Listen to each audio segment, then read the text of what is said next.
அனைவருக்கும் வணக்கம். தெய்வீக பலன்கள் சேனல் சார்பாக தங்களை அன்புடன் வரவேற்கிறோம். இன்று நம் காணொளியில் காண விரும்புவது பாரம்பொருள் விஷ்ணு பெருமானுக்குரிய பாஞ்சராத்திர தீப சிறப்புகளை பற்றி இந்த காணொளியில் விரிவாக பார்க்கலாம்.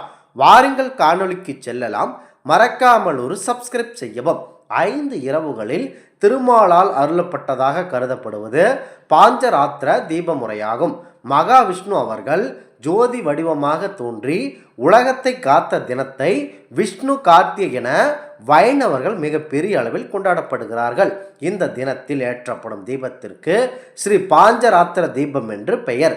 கார்த்திகை மாதம் பௌர்ணமி தினத்திற்கு முந்தைய நாள் பரணி தீபமும், 2வது நாள் திருக்கார்த்திகை நாளில் மகா தீபமும், 3ஆம் நாள் பௌர்ணமி திதியில் வரும் கார்த்திகை நட்சத்திரத்தன்று பாஞ்சராத்திர தீபமும் ஏற்றப்படுகிறது. இது வழக்கமான முறையாகும். சில ஆண்டுகள் திருக்கார்த்திகை தீப நாள் அன்றே பௌர்ணமி மற்றும் கார்த்திகை நட்சத்திரம் இணையும் சமயத்தில் பாஞ்சராத்திர தீபமும் ஏற்றப்படுகிறது. இதனை வேதத்துக்கு இணையாக கருதினர் ராமானுஜர். வைணகாச ஆகம விதிகள் வைணகாசன பிராமணர்களையே முக்கிய சடங்குகளில் அனுமதிக்கப்படுகின்றன. பூஜை அறையில் இந்த 5 விளக்கை மட்டுமாவது விஷ்ணு பகவானை நினைத்து ஏற்றுங்கள். விளக்கு ஏற்றும் போது நாராயணா நாராயணா கோவிந்தா கோவிந்தா என்ற நாமத்தை வீட்டில் இருப்பவர்கள் அனைவரும் ஒன்று சேர்ந்து சொல்லுங்கள். வீட்டில் கண்டிப்பாக சுபிட்சம் நிலைத்து நிற்கும். பாஞ்சராத்திரா ஆகம விதிகள் தீட்சை பெற்று கொண்டவர்களையும் கோயில் பூஜைகளிலும் அனுமதிக்கப்படுகின்றன. கார்த்திகை தீபம் சிவபெருமானுக்கு எந்த அளவு மிக முக்கியமானதான வழிபாடோ அதே போல இந்த பாஞ்சராத்திர தீபம் என்பது விஷ்ணு பகவானுக்கும் வைணவர்களுக்கும் சிறப்பு வாய்ந்த வழிபாடாக சொல்லப்படுகிறது. ஒரு முறை பிரம்மதேவர் சரஸ்வதி தேவிக்கு தெரியாமல் யாகம் ஒன்றை மாபெரும் பெரிய அளவில் நடத்தினார். இதை அறிந்து கோபமடைந்த சரஸ்வதி தேவி அவர்கள் அரக்கன் ஒருவனை ஏவி அந்த யாகத்தை தடுக்க முயற்சி செய்தார்கள். அரக்கனும் யாகத்திற்கு இடையூறு செய்ய உலகம் முழுவதும் இருளால் சூழப்பட்டன. அடுத்ததாக இருளாக்கினான். இதனால் கலக்கமடைந்த பிரம்மதேவர் பாரபொருள் மகாவிஷ்ணுவிடம் சரணடைந்தார். மகாவிஷ்ணு ஜோதி அதாவது தீப்பிழம்பு வடிவமாக தோன்றி உலகின் இருளை போக்கியதுடன் அந்த அரக்கனையும் வதம் செய்தார். காக்கும் கடவுளான பாரமுள் விஷ்ணு பெருமான் அவர்கள் ஜோதி ரூபமாக காட்சியளித்த நாளைத்தான் இந்த பாஞ்சராத்திர தீப நாளாக கொண்டாடி வருகிறோம். பௌர்ணமி திதியும் ஞாயிற்றுக்கிழையும் சேர்ந்து வரும் இந்த நாளில்தான் இந்த பாஞ்சராத்திர தீப நாள் வந்திருக்கிறது.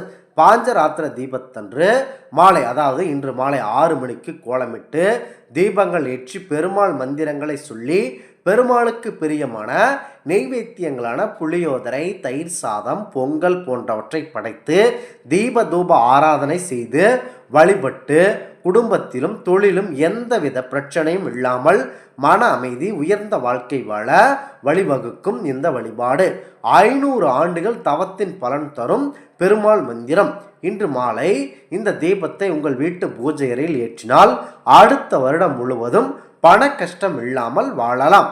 மன கஷ்டமும் இல்லாமல் பொருளாதார ரீதியாக ஆரோக்கிய ரீதியாக உயர்ந்த நிலையில் நீங்கள் கண்டிப்பாக வாழ வேண்டும் என்று நினைத்தால் இந்த தீபத்தை இன்று மாலை உங்கள் வீட்டில் ஏற்றி பின் சொல்லக்கூடிய முறையில் வழிபாட்டை மேற்கொண்டு செயல்படுங்கள். வீட்டில் இருக்கும் விஷ்ணு பகவானின் திருவுருவ படத்திற்கு துளசி இலைகளால் அலங்காரம் செய்து விடுங்கள்.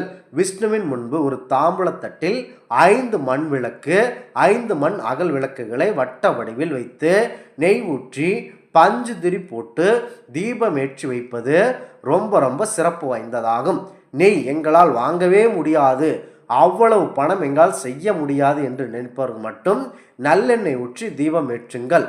திருப்பதி அருகேயுள்ள காளஹஸ்தி திருத்தலத்தில் அமைந்துள்ள ஸ்ரீ காளஹஸ்திநாதர் திருக்கோவிலில் கருவறையில் திருவிளக்குகளில் ஒரு சுடர் அதாவது ஒரு திருச்சுடர் மட்டுமே காற்றால் தாக்கப்படுவதை போல் எப்போதும் அசைந்து கொண்டே இருக்கிறது.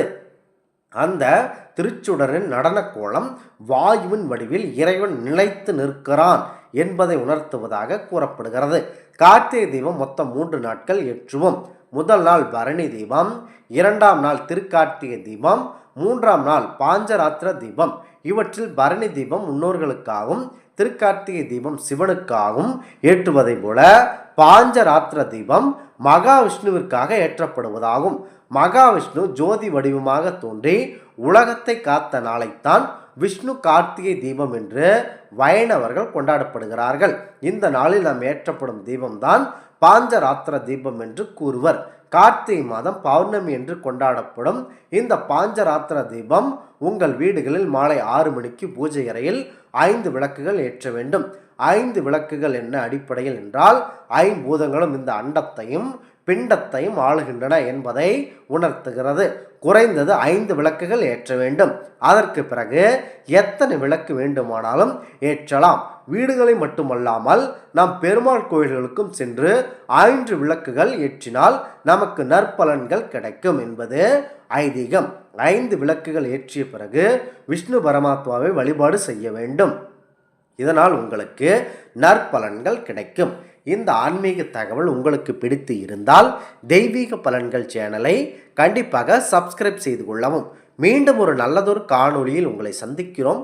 நன்றி, வணக்கம்.